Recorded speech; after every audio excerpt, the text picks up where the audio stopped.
You for joining me and welcome to my channel. I'm doing my Tarot Truth podcast. This is the Pillow Talk.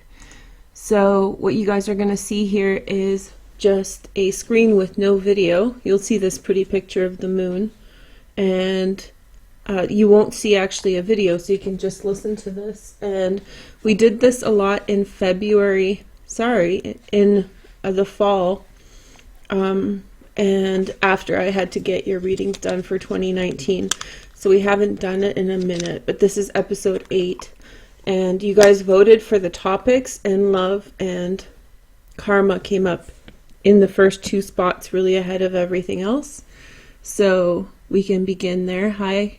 If everybody coming in could like the video. And if it's your first time watching this and you don't know what to expect, this is all signs all together, not really specific for any one sign, and it's just a general reading. So whoever hears it, that's the reading for you.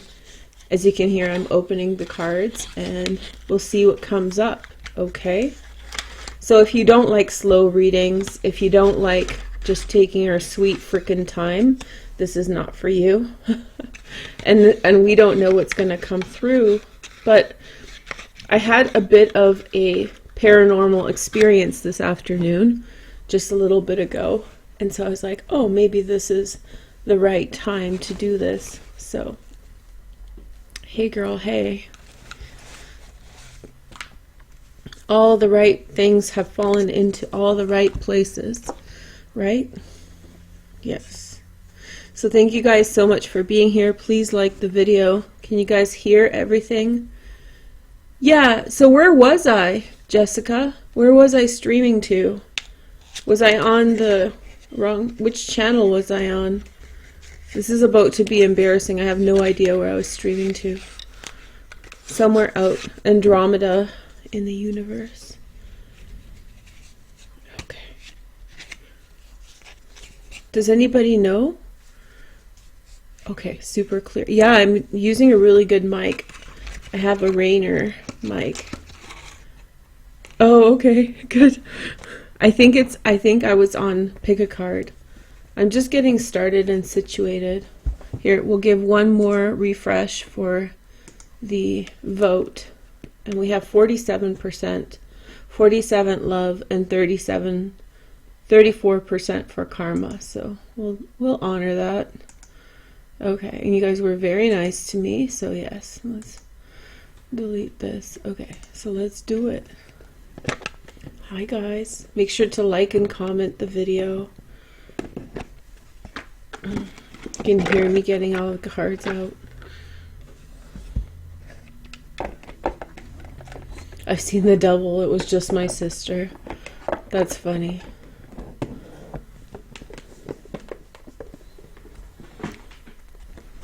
The best kind of double, I'm sure. Okay. See. So Psychic Tarot, I'm not going to necessarily tell you all the cards, that's the point. I'll just tell you the story if you like. Yes. I.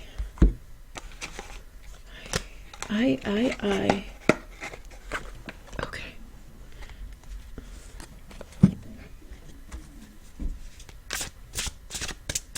How's everybody doing today? It's quiet. I guess it's late for some people. Okay.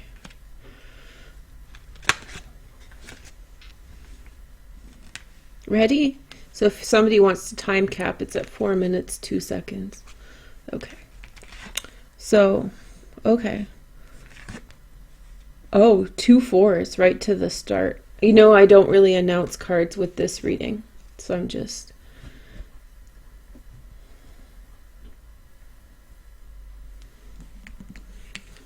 There's like there's like a disconnect here between 2 people. I'm doing the reading now, by the way. So there's a disconnect here between 2 people. I feel like one person has a very close attachment to what they have worked for to what they are, to what they have become outwardly. So they have formed a great attachment to who they've become and how they want the world to be. And anybody who wants to be around them has to in some way go along with that reality, whether they like to or not. And it's been a long time, so long that this person doesn't necessarily question that they even do this. They just expect it to be a part of their experience. The other person is being offered something, and I think that the person who has established this foundation for themselves is offering emotionally something to another person, but the second person is in some way conflicted, because it's like, if I go in this direction, then I'm going to be a part of this sideshow. I'm going to be a part of this, maybe not sideshow, I'm going to be a part of this situation where I have to be this person and I have to fill this kind of circumstance. Like I have to fall into line with this person and their expectations. So it is what it is. I think that the second person is seriously questioning it, and it's a very bittersweet sort of space that they're holding with each other. I think that the first person, the person who has received a lot in the way of authority over circumstances, it's like it's their territory or it's their terrain. And so they don't even question their authority, their own authority over issues and circumstances. And so they don't even second guess. They're looking at their own mountain, a particular way, and they're not second guessing what they're seeing anymore. It's like when you talk to an expert on in a certain field, oftentimes their weakness or their issue is that they don't second guess the principles that they learned so many years ago. So they will still abide by certain foundations that may be antiquated, that may be outdated and gone, but yet they still believe the whole structure. So like if you ask a mathematician like a low level question, they may not necessarily be questioning how they answer you, because they've learned that answer so long ago that they think of it as just a simple truth. But sometimes those things that we believe are not necessarily true, and I feel like this is the problem. And the problem is this person in some way is not going to be able to come to terms with that. This person in some way is not going to be able to easily adjust themselves, because that's their whole reality, you know.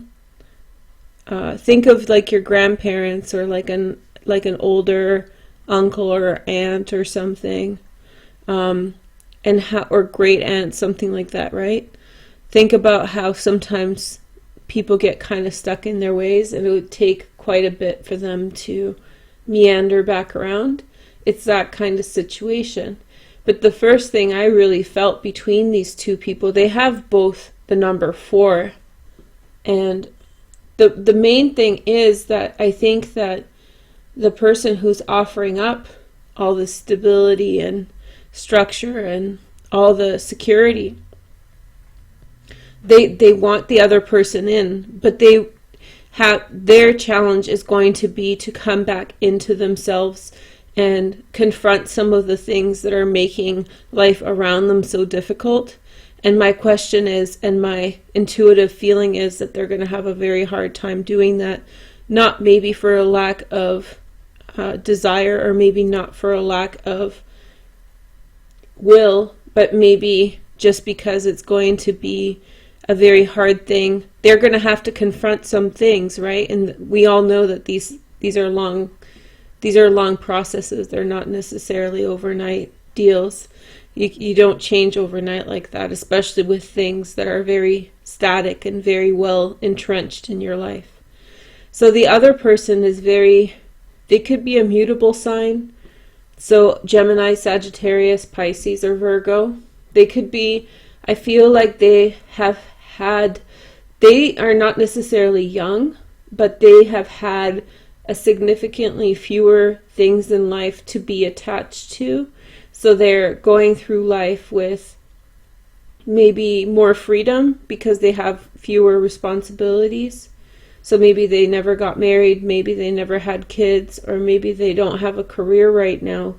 So they're sort of flexible, but they have a lot of things to offer. It's just it's a point in their life when their life isn't so full of these pressing commitments and issues. And so they come into this situation and they want their life to begin. They want their life to begin again, or to begin. And they form this connection with this person who has all these things. But I feel like to come to them would mean that would mean that they would have to in some way give up autonomy. They would have to go along with the other person's intentions, or the other person's way of doing things. It's like it is a little bit of my way or the highway, but it's not like arrogant like that. It's just out of habit maybe, or because life is entrenched the first person in such a like integrated place. They have so many things either on the go, or they have so many responsibilities that they're attached to. There's just so much going on there. But the biggest thing to overcome for them will be to, in some way, if this is to work out, I feel like they will have to overcome they're going to have to check themselves. And the problem with that is I don't think their life is necessarily creating for them avenues to do that outside of this relationship. So this relationship is in some way the only thing that is challenging them to do that. So their life is running efficiently. They're not suffering as a byproduct of the way that they have constructed themselves, right? Or constructed their life for themselves. They're comfortable in what they have and what they're achieving. And so that's a difficult place because people have a hard time to change if things are working well in their life. It's a lot to sacrifice for a situation or a relationship or a maybe, right?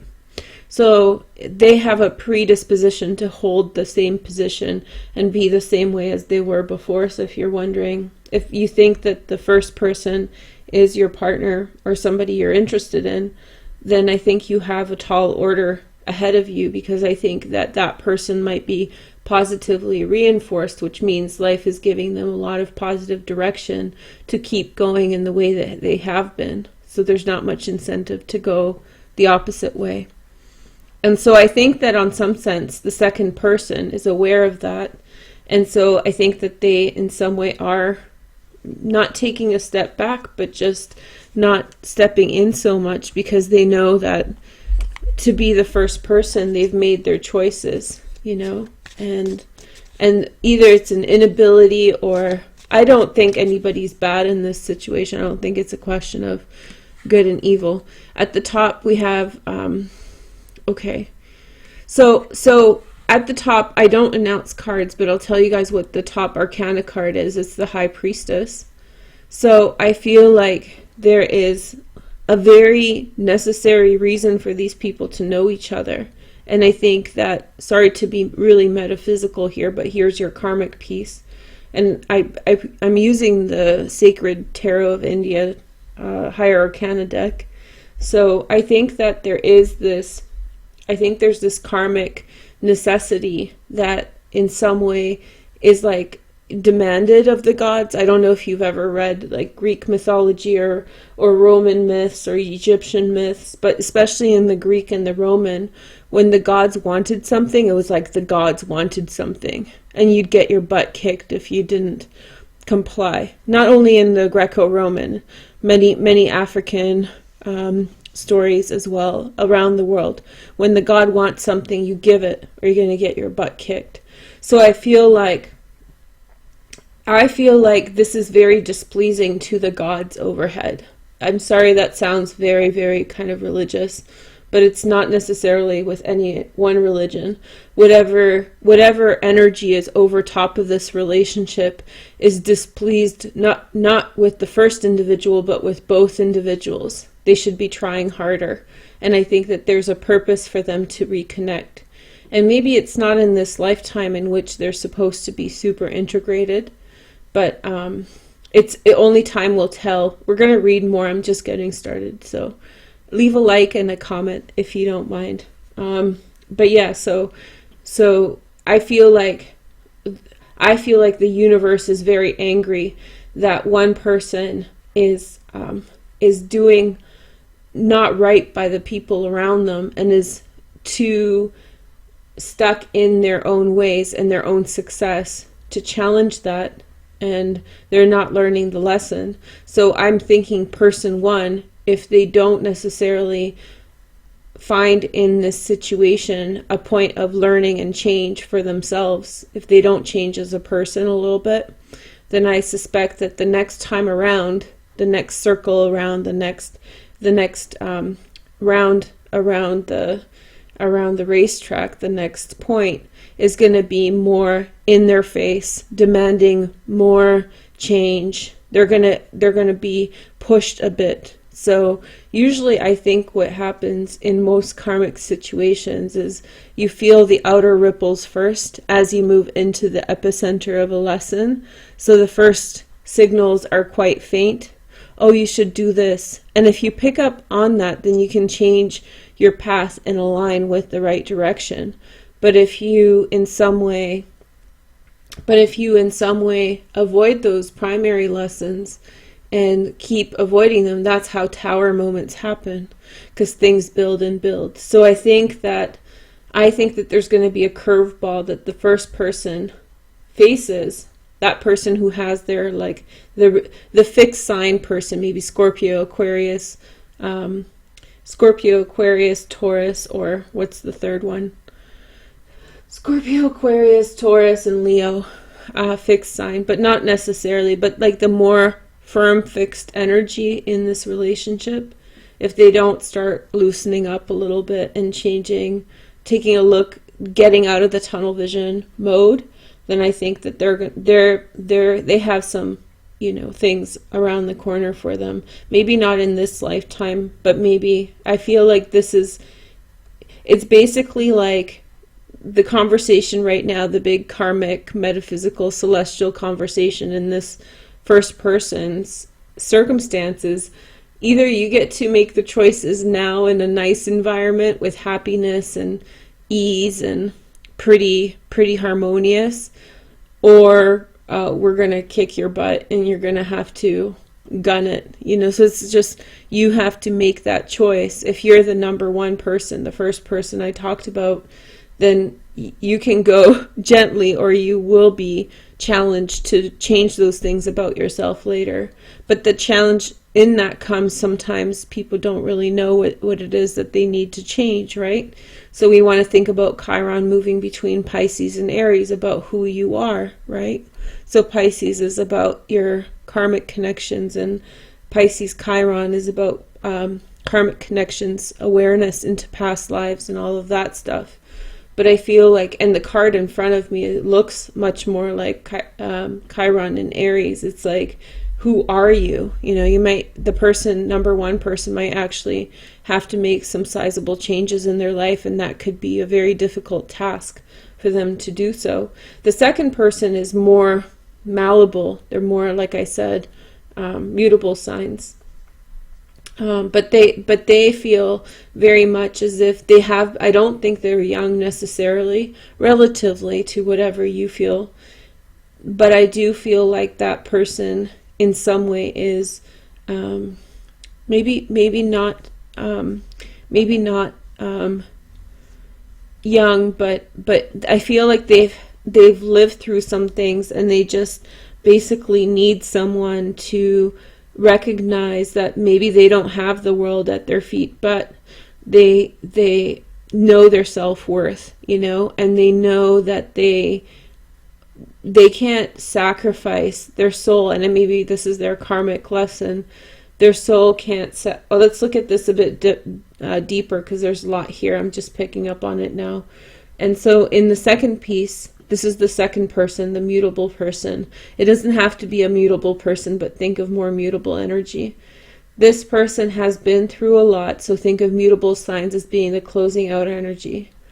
And I feel like they've been bruised up, banged around in life, and I think that I think both people truly love each other. The first person is really more about like, how do I make this coexist in my life vis-a-vis my responsibilities and priorities. And the second person's like self-dialogue about the situation is really about the second person's is, how do I stand up for myself? How do I stand up for myself? And they almost are using this situation as a point from which they draw a line in the sand, and maybe that's a part of their karmic destiny. But I feel like the high priestess over top, the eye of the universe, is saying like, okay, you want to draw your lines in the sand and be very regimented and stick up for yourself, but like, what are you actually sacrificing? And are you going too much into the extreme? Now we're talking about the second person. So I think the challenge here for the second person, if you find yourself to be the second person, then I feel like the challenge is to kind of be careful with your scolocite, be careful with how broadly you are cutting things, people, and situations out of your life. So it's almost like sometimes when people convert to a religion, let's just use Christianity just for the point, but it's not just Christian. Sometimes when people convert to a religion as adults or later on in life, they get very, very extreme, right, in that belief system. Or when people quit drinking alcohol, they can become very, very, like, very stern about it, like it's evil, and they go into extremes, and they're super hyper vigilant about the opposite thing. And a lot of their healing oftentimes comes back about bringing things back to center a lot more away from that extreme, right? So after that when they pull away from an extreme experience, and sometimes they end up in the polar opposite of that experience, and then they sort of have to make their way back. So I feel like their initial feeling is towards the first person, like, I really love you, I'm here, but it feels like it's going to pull me into the same circumstances that have taken away all of this life that I've lived. And from their first person perspective, outside of past lives, the consciousness is there, but they're just making their decision. I feel like they don't necessarily know about past lives, and so they're making a discernment based on, this is my life, one life to live, from beginning to end of story. So it's like, if it is my only experience of life, why am I they're at that point where they're like, why am I sacrificing such blocks of time to situations to play by somebody else's rules that I'm going to lose by anyway? So they've been through recently or in the past a situation which was probably extended several years or months or however long it took, that made them really sensitive to the idea of being subversive, or not subversive, sorry, subaltern is the word, but like being underneath somebody else's system, that they're running, and playing second fiddle to someone else all the time. And they know where that's going, no matter how much they love, they know that if that person doesn't change their tune, it's going to be, they know where that story is going, so they're going to make that decision before they lose more life. Like I said, the operative term is either they don't feel young anymore or they're not young anymore, and they in some way kind of are fighting against the feeling loss, in the situation. But the god is high priestess. The god is in some way displeased with that because it's kind of going more to the other extreme rather than trying to find some median. And she's basically saying to the both of the fours, like, you have to work harder in this situation. You have to work harder in this circumstance, and you have to work harder in this situation, or you're gonna, or I'm gonna get involved. And I guess that's where the number 5 comes in. So I'm gonna turn over more cards. So I have, so one person's very successful at business and they have a lot of opportunities before them right now, financial opportunities. Those are the positive reinforcements that I was talking about before, so that's just a confirmation. The other person has lots of, this other person has a lot of obstacles in front of them. There's going to have to be a lot of communication that they have to do in their own life. They're kind of stuck. They're a bit of a sitting duck kind of situation, and I feel like they're together, but they're not. And I feel like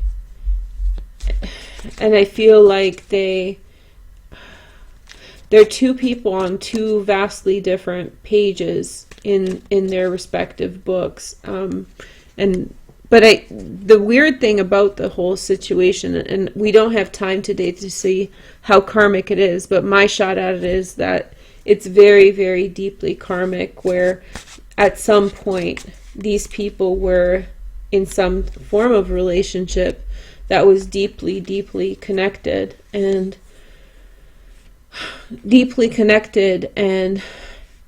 it's almost like it's like they split up, and then through lifetimes they didn't know each other. That connection completely severed, where they wouldn't, if they were in the same room, they wouldn't necessarily know each other from a hole in the wall. But now through lifetimes they came back together, and now they're integrating again. So the movement is towards, that's why the high priestess is like, what are you doing? Why are you walking away again? But those, we call it like, neurological programming, DNA programming, stuff that we've learned through generations. But I feel like those systems, those repetitions that have happened over millions of years, or thousands of years rather, they're really hard to break. And so the universe wants to bring them back together now, but there's all these like other levels of karma in the situation that are pulling them apart. Namely, number 1 person is facing like a very fast-paced business situation, and number 2 person, they feel it's like the most empowered person and the most disempowered person are alone in a room together, and they are soulmates, or they are twin flames, and they are meant to be together, but they are so from such vastly different, maybe not stations in life, it's not like a hierarchy, but what's going on in their life is so vastly different that it's almost like it's just very, very hard to find understanding between them, to really understand and comprehend. But that second person, I feel very sympathetic towards them. The first person, I don't feel a negative thing towards them. I think that they have such opportunities and such light ahead of them, no matter what they choose. I think that first person is worthy and desiring of the good things that they're getting. But the second person, I feel such sadness for them. I feel like they're in the middle of, I don't know if they're like a late stage Pisces or something with Chiron right over them. But the sadness, it makes me almost like, it's I'll say it, but just don't, like, it feels like such a hopeless situation that no matter what they do, it's so complicated, you know? I don't know if you guys get that, but it seems like not just one thing, but many things, there's just such complications that they live with, that all this person needs to balance out is like a good dose of the right person, and they're with the right person, but yet there's such a complex conflict between them on that level. So I don't know how you guys feel about that. I have a couple more cards, but let me know how you guys like it. How many comments, how many likes are we at? That got really deep, so I need to pull out a little bit because it got very emotional, but I'm going to pull 4 more cards. Tell me how many likes we have. Is this okay?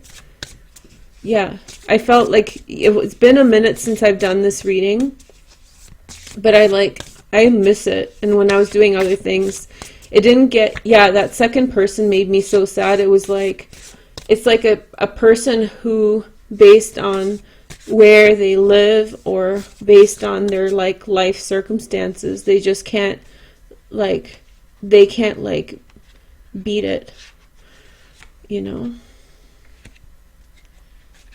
If there's 140 people watching, there shouldn't be 13 likes.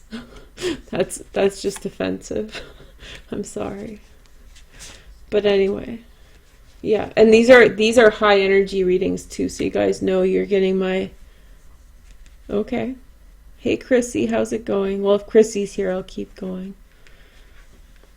But yeah. Okay, so let's take a look a bit deeper. Yes, I think that some of you guys aren't seeing the likes. I think you're seeing the likes of when you came in, so you need to actually refresh the screen. But it'd be cool if we got up to 70 likes or something like that. Yeah, okay, we're good. So, you guys scare me. Some people don't refresh their screen and they start at the beginning. It's like, thanks. Okay, so now we're coming back in. So, not to bug you guys, but Merry Christmas. Yeah, Scrooges, the 70 Scrooges that are not liking the video. No, I'm just kidding. This is the perfect time to call y'all Scrooges. Just kidding, guys. Just kidding. Okay, so I'm gonna look a little bit deeper. Okay, so, okay, I pulled some cards and they came in the reverse. Shit, I gotta honor that. Both of them in the reverse. Okay, just because these cards, they're my new cards, they don't have like a easy way of... And okay, so I know what the problem is for the person that we feel sad for. The problem of the person that we feel sad for is apathy, which is a very toxic sort of state, right? When somebody feels apathetic, when life has beat them down into a pulp, or maybe energetically through many lifetimes, if they feel like they have had so much taken away from them, then maybe they've gotten to a place where they're not trying anymore, you know? It's like, I don't know, I just don't want to, you guys know what I'm talking about. I don't have to, like, educate you. You guys know that, like, sometimes it's like an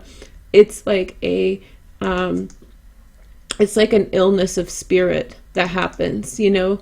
The toxicity of the toxicity of the environment that they've been subject to has pulverized their sense of self and ability to stand up for themselves. But they're gaining ground, and that's why they're being so militaristic and so defiant and sensitive to anybody who is not necessarily... Ooh, High Priestess is mad. It's Shakti energy too, you know, because it's the sacred tarot of India. These cards are dope, but they're only the 22 cards of the Higher Arcana. So, but anyway, so the number 2 person, deeply apathetic and deeply resigned in their situation, but they're fighting against it. So it's just like anybody who has any kind of struggle, they have to work really hard to pull themselves out of it, whatever the struggle is. So they have a lot of work ahead of them. The person who is all successful actually comes from a very deep and destitute place. And so the person who financial destitution, this person would have been very poor. And I feel like that for them is very triggering. Then there's their sympathy for the first person. I don't think they're a bad person. I think they're a nice person. And I think in some way they're in a deep sense of destitution. They're fighting against a deep sense of destitution. They've pulled themselves out of that hole, whatever circumstances, and I feel it's energetic. I feel it's past lives. Whatever they've pulled themselves out of, it's almost like, would you ever go back into that hole again where you were getting hurt and everything was horrible? It's like when you know what you stand to lose, you fight kicking and screaming, right? And so I feel like, I feel like that person is like, oh heck no, I'm not going back to that place. And that makes it hard they're not selfish for not wanting to give up their opportunities. They're in some way, like, they're desperate like anybody else. So it's just really think about like a conflict of interest between two people rather than like one person's good, one person's bad, whatever. But the second person I think also struggles with the way that they think, because like toxic situations, toxic environments, toxic people, from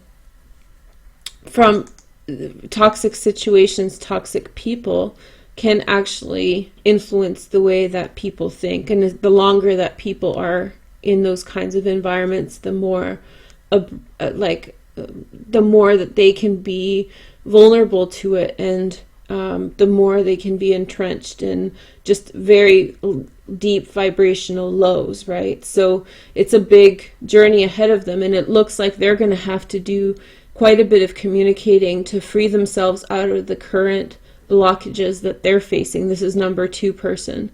The blockages and the barriers that they're facing in their life, they're going to have to do a lot of communicating to free themselves up out of those things. And that's something that keeps on reiterating in their life like a turbine.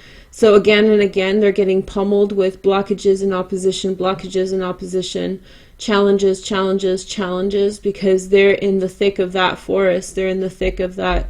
That's their energetic, attachment, and the karmic sequencing that they're playing out.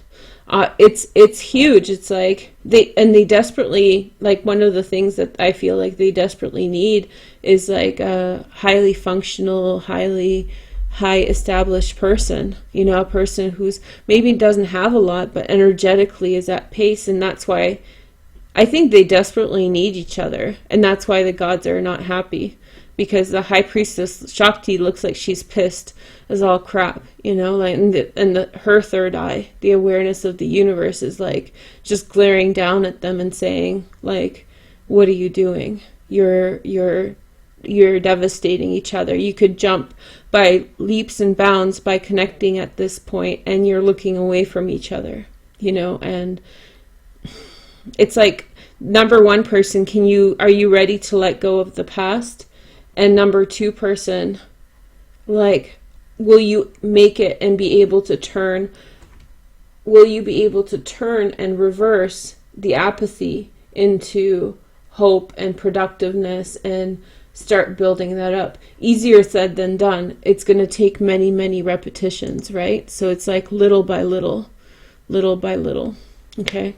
So I have 4 cards because I felt like I was getting in really deep. So I have 4 higher arcana cards, 2 for the first person, 2 for the second person. I'll read them out in, so the second person got Temperance, Sagittarius, interesting. And, the first person got Tara, the star, beautiful.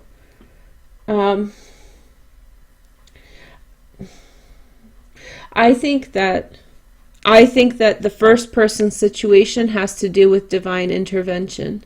I think that the gods look down on this person's circumstance, or the karma of this person and their situation, and I think there was an intervention. I think that there was like a blessed intervention by God or gods. Tara here, the goddess Tara, and I think it's the white Tara in this depiction, although it doesn't specify. Tara just means God, right? Goddess. And so she's the star. So this could be an Aquarius for some of you, but you know. And so I feel like this is divine intervention pulling somebody out of complete financial destitution. So like it's going to be hard for them to give it up, right? Like how lucky are you to have a God to come down and free you, you know, from your karmic bonds. Like, are you going to throw that, like, here's your scholarship to Yale, you know, like, are you going to throw that out the window, you know? So this person, it's a big thing. I'm very sympathetic in the frustration, but again, the gods want to say you're supposed to be together. So this is the interesting thing in the situation. It's like, look at all these things, and this is one thing about karma and gods and stuff, it's very paradoxical. Paradoxical means that it's one way and then it's another way, and those things come into conflict all the time. And that's why we can't just answer our problems 1, 2, 3, 4, right? Because there's like layers and layers of things that don't work perfectly together, and you have to change a little bit, and that comes into conflict with another little thing, and over lifetimes we smooth that out, right? And so I feel like we're kind of in the extreme resonance of that vibration. They're in the productive side of it. The karma's not degenerating, breaking down. It's not about, infusing the situation. Well, they can make a choice. Like their choice to be apart is actually disharmonious, right? The harmony comes in being together, but that's a conflict with their individual experiences. But I feel this is my intuitive feeling, even though I don't logically understand it, or I can't make a sense of it to tell you guys like this is how you do it.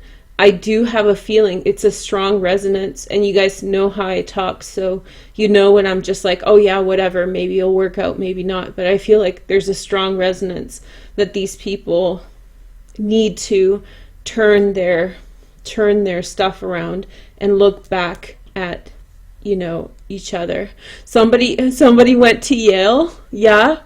Okay. See, that's sometimes when you guys are paying attention in the chat, it just comes through. I get that all the time. So feel free to comment when it's relevant to your situation, because the examples often are a resonance of your circumstances. And it's just little pieces. People say sometimes like, how does this work? It's like, yeah, it's just, I don't logically understand all of it. I just understand pieces, right? But the second person is very hopeful. They have the Temperance card, and I feel like they very slowly are adjusting they're adjusting their disharmony within themselves, the apathy. And it says that they have the means necessary to be able to turn things around. The scary thing for them is that they are getting pummeled at by energy that is creating blockages, that is a resonance from the past periods of apathy in which they were still being brought down by all of it. Does that make sense? So they started a whole bunch of karmic, they initiated a whole bunch of karmic stuff in some direction, and it just came at this person, but this person before wasn't doing the right things. Now they are, and now they're coming into some type of having to come and confront in some way the consequences of previous actions. They still have to kind of sort them out, So 2 more cards for now. And so, yeah, that was number 2 person. That was the mutable person. And then we have the sun for them as like the, I don't know if it looks like it's the last card because we're in 40 minutes in. And then the other person has the Hierophant card, which is Taurus, the Atman. Okay, so I think that the person number 2, the mutable person, is in a very sensitive position, and I feel like the person, the sensitive person, the second person, the mutable person, is in a sensitive position because I think they're going to make it. I think they're going to turn their life around and not live a life of depravity, obstacles, challenges, getting beat down. You know, when a person gets bullied or when a woman gets hurt, you know, usually I'm suggesting, like, you know, when someone gets hurt, let's just keep it kind of PG. When someone gets hurt, then they, unless it is sorted out and fixed, they have a huge higher chance of getting hurt again, right? So I feel like it's not like a boo-hoo, he's feeling sorry for himself or she's feeling sorry for herself. These are like, they are trying to save their life from patterns that will repeat again and again and again, creating obstacles. So that's why they're so temperamental, you know, that temperamental aspect, they have to have that aspect, right? And so the sun is their outcome, which I think is a promise. And I think that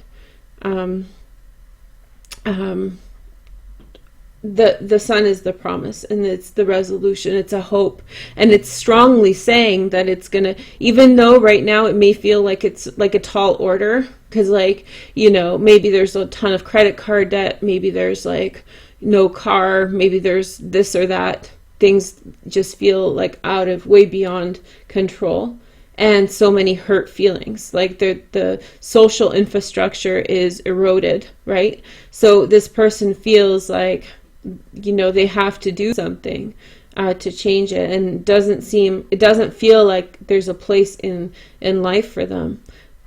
The sun is saying, yeah, there is, and they're doing the right things to get there.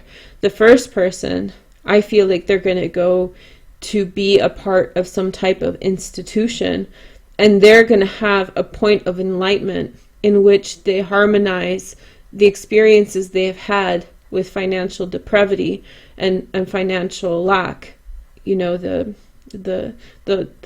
whole, and then that is going to synthesize with all the prosperity that Tara brought into their life, and harmonize as a beautiful outcome of synthesis, where they're the Hierophant, where they're the teacher, they're the authority. So I think that they turn around and become receptive, and I think there's a really good chance.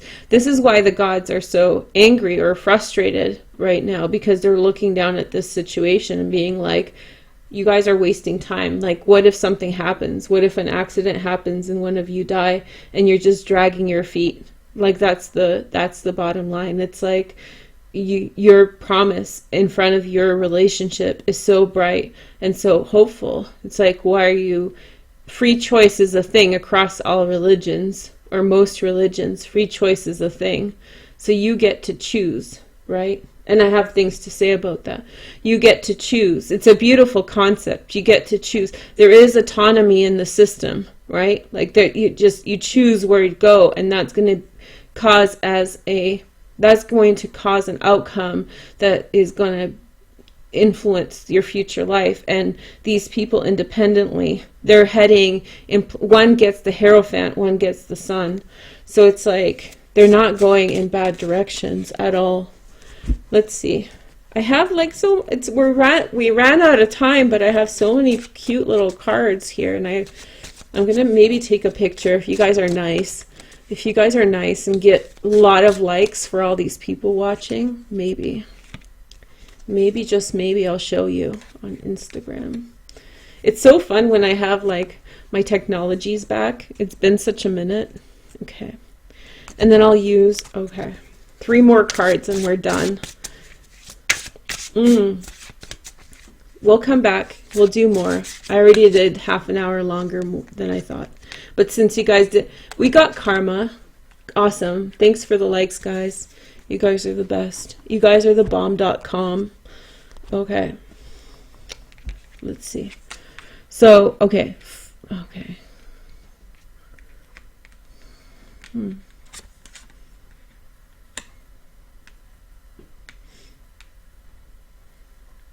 Interesting. So the person number 2, the mutable person, the person who's had I think that they get to where they are going and they come to realize that what they feel like they have been kept out of is not even that big of a deal, and that will for them emotionally neutralize the feeling like they're kept out of something. And that's deep, and it's karmic, and it goes back generations in their life. So it's like it's a deep root. So let's just imagine like a big carrot or a big beet and pulling it out of the ground with its deep roots into the ground. You know how their roots kind of like are in the ground, so you're pulling it out and it has this long tail. So that's the deep root. We're pulling this out. Imagine pulling it out in your mind. And when you imagine it in your mind, this is a part of like cleansing this energy. Even if this isn't you, if you're not the second person, you're pulling out, and that's a part of you as well. It's all coalescing together, all interacting together. So the so the deep root, I feel the 5 will just confuse you. The deep, it's more like they feel like they're less than, I suppose, as marked by the social conditioning or the social circumstances that they have gone through. So there's this intrinsic understanding. The apathy stems from the fact that they feel like they're less than, and that leads them to extremes, both, like hyper ego, and then also this very defeatist ego, which they seem to be working through at this time. And so I feel like once they see that they're actually no different than anybody else, and that their circumstances only superficially have created for them environments that keep them from living a whole life. When they get over into the other side of the garden and they look in, then they'll be like, oh, okay, so yeah, maybe I missed some time, but I'm ready to go. And then they will go through an epiphany. An epiphany is when their heart opens up and they become self-actualized. So this is why they intrinsically don't know where to really put their trust in their situation. And because the number 1 person isn't open-handedly waiting, which I think would probably enable them to keep, if that first person was open-handedly waiting, then I feel like the second person wouldn't go through the epiphany. So it's all beautifully systematized together. It's all working together. It feels so close to resolution, and I can't guarantee it's this lifetime, but it feels like this lifetime. It feels really close. So I feel like this person, the second person, the mutable person, in some way is just really caught up in, this and that. And I feel like they are going to have this moment of transcendence and epiphany, right? And that's going to be beautiful for them. And it's up to you and this other person if they break up or if you get together, all of that stuff. That's your decisions. And if you are more aligned within the energy and the harmony of it, when you don't swim against the current, and if you align with the central point, if you don't challenge the energy and the way that it's taking you, some of the ways that it takes you, you will not necessarily conceptually understand why you're there. And only in hindsight will you understand. If you accept the path that you were given and don't really fight it, if you find yourself to be the second person, the real total acceptance to this process and the slow integration of what's going on is actually going to be your salvation. You're going to have resolution for that in your life. And that's why the high priestess is so adamant and so frustrated. It's like, you have to do this, you know? Why are you so wishy-washy? Why are you so this and that? The first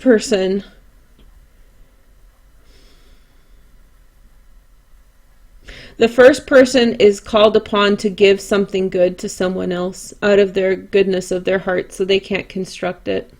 They can't construct a situation or a circumstance in which they're selfless.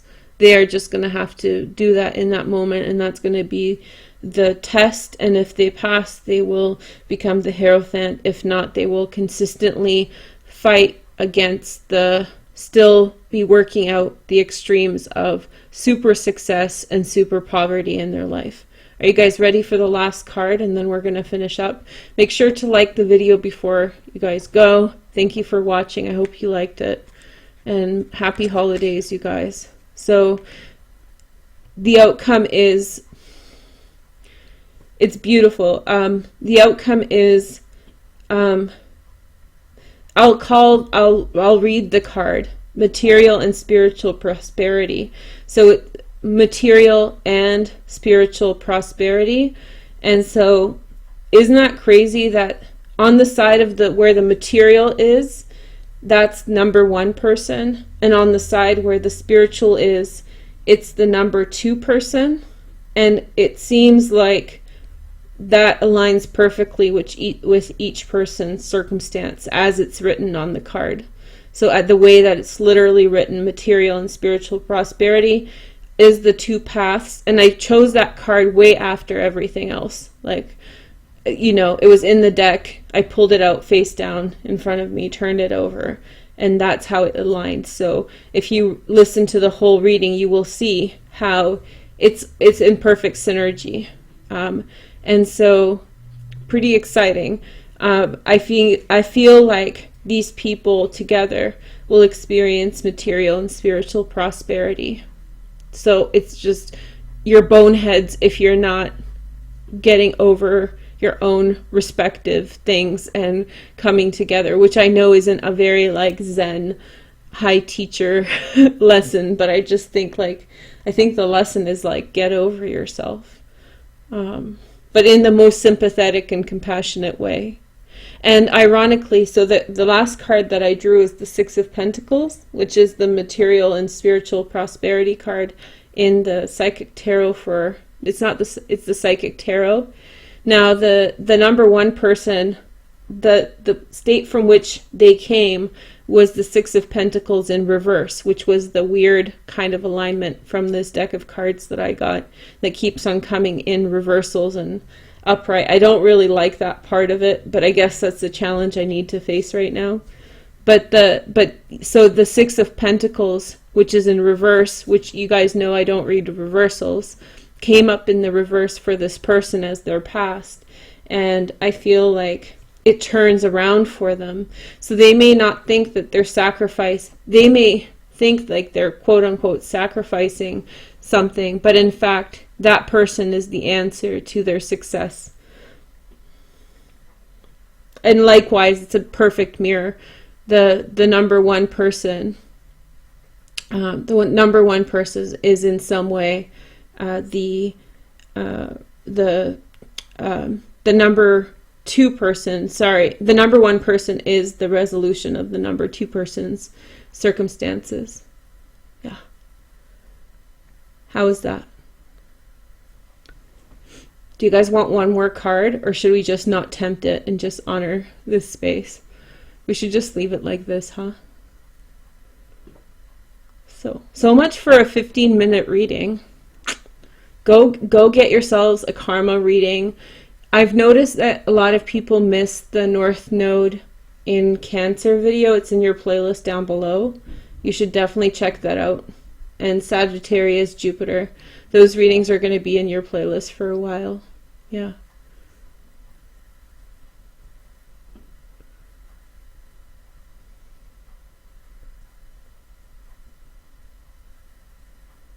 Yeah.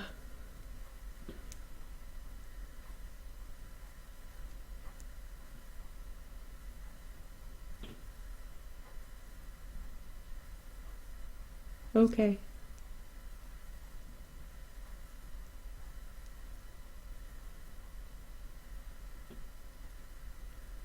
I know, I feel like I just went on. If you guys see the table I'm sitting at, it's so funny. It's like a restaurant table. It's not a restaurant table, but it's high. And it could be like, and the computer's in front of me, we could literally be on a date. I'm on a date with 180 people. It's kind of cute. You guys should have bought me drinks first. I'm just kidding.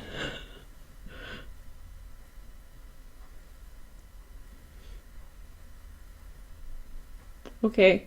Well, I hope you guys have a good night, and I don't know what's going to happen over the next couple days. I'm just seeing how it goes. Go watch your videos and go check out the North Node and Cancer videos, especially for the karmic readings. Okay? Thank you so much for watching. Big heart at you guys. And do you guys want to rock, paper? No, let's not screw it up. I'm not messing with this. I like the Six of Pentacles as the outcome.